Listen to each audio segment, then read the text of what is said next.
yari afite umugambi w'Imana, nicyo cyatumaga adatinya.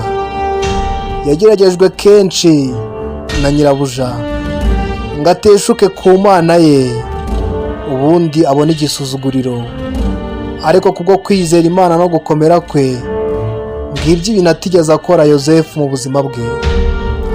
Yabaye hari umugabo w'intungane akunda Imana kandi anayubaha.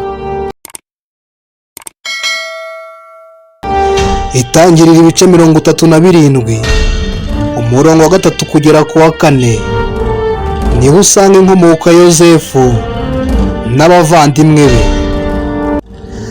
Yozefu mwene Yakobo. Yozefu wari mu mbyaro za nyuma za Yakobo. Yozefu wakunzwe na Yakobo cyane kuko yari umwana w'umutima kandi ugwa neza. Yarumviraga agakunda Imana. Icyo yangaga ni ukubeshya. Yari afite impano yo kuba yarotora inzozi zaroswe n'undi muntu. Ibyo byose byatumaga abavandimwe batamukunda.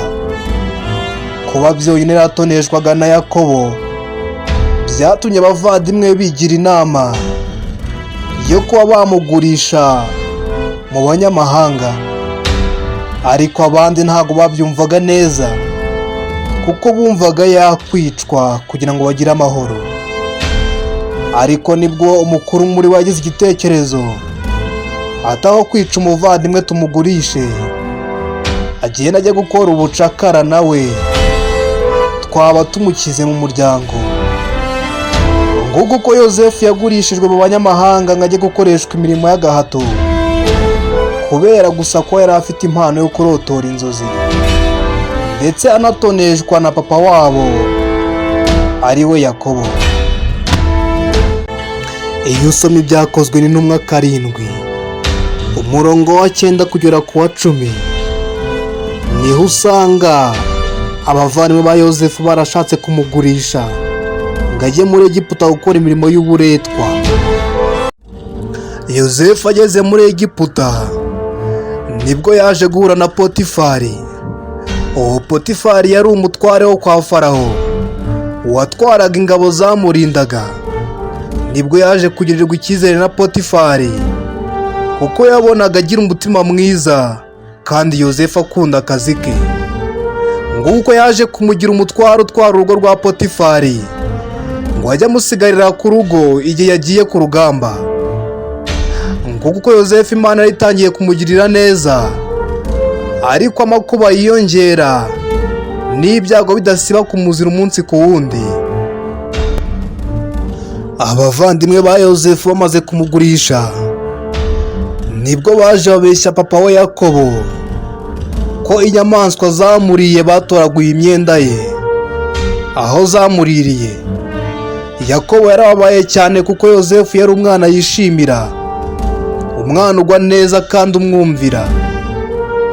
Nguko uko ikinyoma cyafashe intera, ariko mu by'ukuri Yozefu yari yagurishijwe ngo ajye gukora imirimo y'ubucakara muri Egiputa. Yozefu amaze kugurishwa n'abavandimwe be ngo agende akoreshwa imirimo y'ubucakara n'uburetwa, yagezeyo ibyago bikomeza kuba byinshi n'amakuba ariyongera kuko yongeye kugeragezwa na nyirabuja kubera ubwiza, uburanga n'igitinyiro yari afite Yozefu. Nyirabuja yifuje ko yamugusha mu mutego ngo baryamane, ariko kubera kwizera Imana ye no kwanga ikibi ntabwo Yozefu yigeze abikora kuko yaje kunanira nyirabuja. Ahagarara ku mugambi we n'isezerano ku Mana ko atazigera akora ibicumuro mu isi kubera ibihe bibi yisanzemo. Nguko uko nyirabuja yaje kuvuga ko Yozefu yamufashe ku ngufu kubwo kwanga gukora ibyo bari bumvikanye. Potifari akimara kumva ayo makuru uko Yozefu yafashe umugore we ku ngufu, yararakaye arababara cyane kuko yizeraga Yozefu, ntabwo yiyumvishaga ko yakora ibyo. Yagize uburakari bukomeye cyane, ashaka kumwica. Yozefu mu kwisobanura aramubwira ati, databuja urabizi ibyo sinabikora, niba wumva nkwiriye igihano umpane koko ndabikwiriye.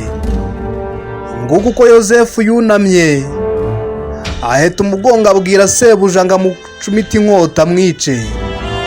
Ariko sebuja kuko yakundaga Yozefu cyane ntabwo yigeze yishimira kumwica. Kubera umugambi w'Imana, Potifari yahisemo ko bamufunga kubera uburakari bwinshi yari afite kubw'ibyo Yozefu bavugaga ko yakoze. Ariko mu by'ukuri arengana Yozefu ari intungane ku Mana. Nguko uko Yozefu yaje kujyanwa mu nzu y'imbohe arafungwa nk'abandi bose. Ariko Yozefu kubera umugambi w'Imana yageze muri gereza akomeza kugirirwa icyizere ndetse arayobora. Itangiriro 41 umurongo wa 25 kugera ku 32 niho usanga uburyo Yozefu yagiriwe icyizere n'umwami Farawo, aho yaje kurotorera umwami inzozi zerekana ko amapfa agiye gutera mu gihugu cya Egiputa. Nguko Yozefu yongeye kugirirwa icyizere n'umwami akongera agahabwa intebe akaba umuyobozi mukuru. Ntabwo Yozefu yongeye gukora ubucakara nk'uko byari bisanzwe. Ariko igitangaje nyuma yaho amapfa yamaze guteragira no ku bavandimwe mu gihugu yavuyemo. Nguko uko abavandimwe be baje guhakwa kwa Yozefu, baramubonye ntibamumenya ariko warabamenya. Ntabwo yifuje kubagirira nabi nk'uko babigenje imbere, ahubwo yabafashe neza. Nyuma yaho aza kubibwira bakorwa n'isoni, ikimwaro kirabica. Niyo mpamvu gukora ikibi nta ngororano wabona, kandi niba waragiriwe nabi ntukiture nabi wagiriwe. Tujye twera imbuto z'umugisha. Itangiriro 37 umurongo wa 5 kugera kwa 11 niho usanga umutima mwiza Yozefu yari afite. Kuko Yozefu atemeye gukora ikibi, nicyo cyatumye umugambi w'Imana umusohoraho.